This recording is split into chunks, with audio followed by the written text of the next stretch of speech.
नमस्कार, आदाब, सत श्री अकाल, जय भीम, जोहार। अब देख रहे हैं हमारे यूट्यूब चैनल आरक्षण सा। मैं सूरज कुमार। जैसा कि बाबू हम लोग है जो इससे पहले है जो ऑलरेडी है जो 4 अध्याय हिंदी का ख़त्म कर चुके हैं, क्लास 12th का। ठीक है, 4 अध्याय हम लोग है जो कर दिए हैं। तो आप अगर नहीं देखे हैं तो जा करके हमारे चैनल पर देख सकते हैं। आज हम लोगों का है अध्याय नंबर 5। ठीक है, अध्याय नंबर 5 है, उनका कवि परिचय लेकर आया हूँ। यानी कविता का नाम है भूषण। ठीक है, तो चलो बिना किसी टाइम गवाए पढ़ते हैं यानी भूषण जी के बारे में। पर आज हम लोग जानेंगे भूषण का जन्म कब हुआ, कहाँ हुआ, कब कैसे क्या किए उसके बारे में। फिर वीडियो आएगा संपूर्णार्थ, फिर है जो सब्जेक्टिव और फिर ऑब्जेक्टिव। एक है जो एक चैप्टर के 4 जो है बनाते हैं 4 क्लास। तो आप अगर नहीं देखे इससे पहले 4 चैप्टर तो 4 चैप्टर तक पूरा देख लीजिए। सभी का जो है आपका हमारे प्ले लिस्ट में मिल जाएगा। ठीक है, तो चलो आगे शुरू करते हैं। कहते हैं कि भूषण जी का जन्म कब हुआ। भूषण का जन्म कब हुआ, तो भूषण का जन्म होता है 1613 ईस्वी में। और निधन की बात किया जाए तो 1715 ईस्वी में इनका निधन होता है। भूषण जी का जन्म होता है 1613 ईस्वी में, जबकि निधन होता है 1715 ईस्वी में। जन्म कहाँ होता है बाबू, तो जन्म होता है तिकवापुर, कानपुर, उत्तर प्रदेश। ठीक है, तिकवापुर, कानपुर, उत्तर प्रदेश में इनका जन्म होता है। ठीक है, आगे कहते हैं कि इनका पिताजी का नाम था रत्नाकर त्रिपाठी। पिताजी का नाम क्या था, रत्नाकर त्रिपाठी। देखो एग्जाम में है जो 1 से 2% आशा रहता है कि जन्म और मृत्यु पूछेगा। इसलिए अगर किसी बच्चों को जन्म और मृत्यु नहीं याद हो रहा है तो इग्नोर कर दीजिएगा, कोई दिक्कत नहीं है। ठीक है, ये सब इग्नोर कर ही दीजिएगा तो अच्छा है। तो कहते हैं कि पिता कौन थे, रत्नाकर त्रिपाठी। इनका उपनाम की बात किया जाए तो भूषण जी को था, भूषण इनका उपनाम था। भूषण इनका क्या था, उपनाम था चित्रकूट के राजा जो रुद्रशाह थे, है ना। चित्रकूट के राजा सोलंकी जो कौची थे बाबा, तो कहा जाता है चित्रकूट के सोलंकी राजा रुद्रशाह ने इन्हें कवि भूषण की उपाधि दी। कौची की उपाधि दिए थे, तो कवि भूषण की उपाधि। तो अगर कभी पूछा जाए कि बताओ कवि भूषण की उपाधि किसने दिया था, तो राजा है जो रुद्रशाह ने दिया था। ठीक है, कहते हैं कि आगे उपनाम भूषण इतना प्रसिद्ध हुआ कि मूल नाम इनका विस्तृत हो गया। यानी इन्होंने है जो भूषण जी से इतना प्रसिद्ध हुए कि इनका जो मूल नाम है वो खत्म हो गया, है ना, विस्तृत हो गया। उपनाम से ही पहचाने जाने लगे, इसीलिए सब इनको कौन कहते हैं, भूषण कहते हैं। आगे कहते हैं प्रमुख आश्रयदाता, यानी रहे कहाँ थे, कहाँ रहकर इन्होंने अध्ययन किए थे, कहाँ रहे थे, वही के बारे में। तो सबसे पहले कहा जाता है कि छत्रपति शिवाजी के पुत्र साहू जी। छत्रपति जो शिवाजी थे और शिवाजी के पुत्र जो साहू जी थे, एवं पन्ना के बुंदेल राजा के छत्रसाह में रहकर यह इन्होंने आश्रयदाता किए थे, कहानियाँ कविता लिखने का काम किए थे, ज्ञान अर्जन करने का काम किए थे। आगे बात किया जाए तो बाबुआ कहते हैं इनकी विशेषता क्या, तो विशेषता की बात किया जाए तो रीतिकाल के एक प्रसिद्ध कवि हैं, है ना। ये रीतिकाल के बहुत ही प्रसिद्ध कवि माने जाते हैं। कहते हैं कि रीतिकाल के प्रसिद्ध कवि चिंतामणि त्रिपाठी और मतीराम भूषण के भाई के रूप में जाने जाते हैं।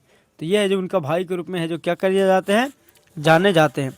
आगे कहता है इनका कृतियाँ की बात किया जाए कि इनके द्वारा क्या क्या लिखा गया, तो कृति में है जो सबसे पहले शिवराज भूषण लिखा गया था। कौन लिखा गया था, शिवराज भूषण, जिसमें कितने छंद था, तो 384 छंद और 105 अलंकार था। ठीक है, शिवराज भूषण में कितने छंद था, तो 384 छंद था। छंद जो 6 पंक्तियों का होता है बबुआ, और अलंकार तो अलंकार और जो है अलंकार कह सकता है, अनुप्रास सब वो पढ़िएगा, अगर कहिएगा तो ग्रामर में पढ़ा देंगे। ठीक है, आगे कहते हैं कि इनके द्वारा है जो शिवा बावनी कुछ लिखा गया है, शिवा बावनी जो बामन मुक्तकों में लिखा गया। ठीक है, बामन मुक्तक में है जो शिवा बावनी लिखा गया, जो छत्रपति के शिवाजी का यानी छत्रपति शिवाजी का कुछ किया है, तो इसमें वीरता का बखान किया गया है। जो देखो जो भूषण जी हैं वो वीर रस के कवि हैं। किस रस के, तो वीर रस के, ये बहादुरी वाला कहानी लिखा करते हैं। ठीक है, तो इसमें है जो शिवाजी के, जो छत्रपति शिवाजी का आप नाम सुने होंगे, तो छत्रपति शिवाजी के वीरता के बारे में इन्होंने इसमें बताए हैं। कौन सी में, शिवा बावनी में। आगे कहते हैं छत्रसाल दशक है जिसमें 6 छंदों का प्रयोग किया गया है। महाराज छत्रसाल के वीरता का योगगान किया, यशोगान किए। यानी इन्होंने जो 10 छंदों में महाराज छत्रसाल की वीरता का इसमें महाराज छत्रसाल का वीरता का है, उसमें छत्रपति शिवाजी का वीरता का है। ठीक है। और इसके अलावा इनको 3 प्रमुख कृतियाँ हैं। 3 प्रमुख कृतियाँ में कुछ कुछ है बाबू। तो सबसे पहले भूषण हजारा, भूषण उल्लासा और दूषण उल्लासा। दूषण उल्लासा, भूषण उल्लासा, भूषण हजारा, ये तीनों है जो पूछा गया क्वेश्चन है, तो ध्यान रखिएगा। ठीक है। आगे कहते हैं इनकी कहानी में, देखते हैं कि आगे क्या है। कहते हैं कि भूषण हिंदी कविता के रीतिकाल के एक प्रमुख कवि है। तो ये याद रखना कि भूषण जी है जो किस काल के कवि है, तो रीतिकाल के कवि है। कहते हैं जिनका हिंदी जगत में बहुत सम्मान है। हिंदी जगत में इनका बहुत क्या है, सम्मान है। वे जातीय स्वाभिमान, यानी जातीय स्वाभिमान, आत्मगौरव, शौर्य एवं पराक्रम के कवि माने जाते हैं। तो ये जातीय और सम्मानित कवि हैं। ठीक है। और स्वाभिमान और आत्मगौरव के लिए जाने जाते हैं। कहते हैं वीर रस के महान कवि। किस रस के हैं बाबू, तो वीर रस के। कहते हैं कि वीर रस के महान कवि ने फड़कती हुई मुक्तक शैली के छत्रपति शिवाजी और बुंदेला वीर राजा छत्रसाल के वास्तविकता पर आधारित है। कहते हैं कि मृदुल वाली गाई ओज, पराक्रम और उत्साह से भरे हुए कवि भूषण के प्रमेय छंद हिंदी जगत के बीच शताब्दियों से चाव के साथ गाए जाते हैं। उनकी लोकप्रियता यह प्रमाण है कि जनमानस, यानी कहते हैं कि उनकी लोकप्रियता यह है कि जनमानस में भूषण वीर रस के पर्याय और प्रतिमूर्ति की तरह प्रतिष्ठित है। कहते हैं कि लोग इनको है जो वीर रस के नाम से जाने जाते हैं, कि जो भूषण जी से अच्छा कोई वीर रस का लेखनीय नहीं कर सकता है। आगे कहते हैं कि मध्यकाल में भाव, भाषा और अभिव्यक्ति के विविध रूपों में धर्म गहरा किया है। तो ये देखो बाबू, ये उलझ से पढ़ने और ना पढ़ने से कोई फायदा नहीं है। तुमको जो मेन पॉइंट है यहाँ आ जा। कहते हैं कि रीतिकाल में रस, अलंकार, नायिका भेद का निरूपण करते हुए उदाहरण के लिए कविता में करने वाले कवियों को लंबी परंपरा थी। ऐसे कवियों को आश्चर्य कवि और रीतिवर्ध कवि कहते हैं। भूषण एक प्रसिद्ध रीतिकाल के आचार्य कवि माने जाते हैं।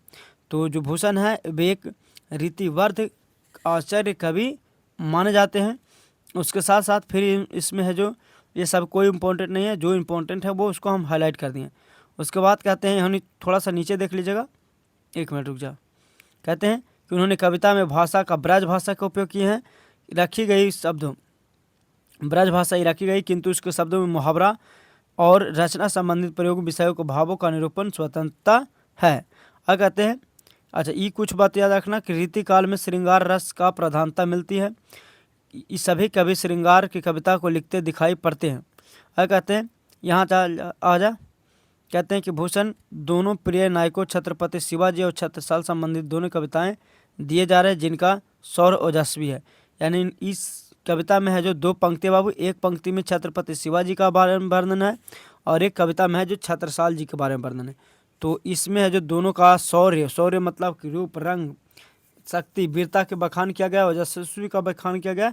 तो हम लोग पढ़ेंगे इसके अगले वीडियो में कुछ के बारे में, संपूर्ण अर्थ के बारे में। तो ये था कवि परिचय बाबू। कवि परिचय में कुछ नहीं ज़्यादा याद रखना।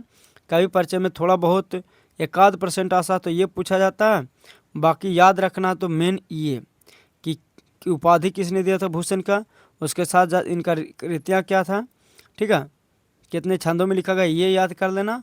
और तो और बस ये जो हाईलाइट है जी, बस इसके अलावा इसमें से कुछ नहीं याद करना।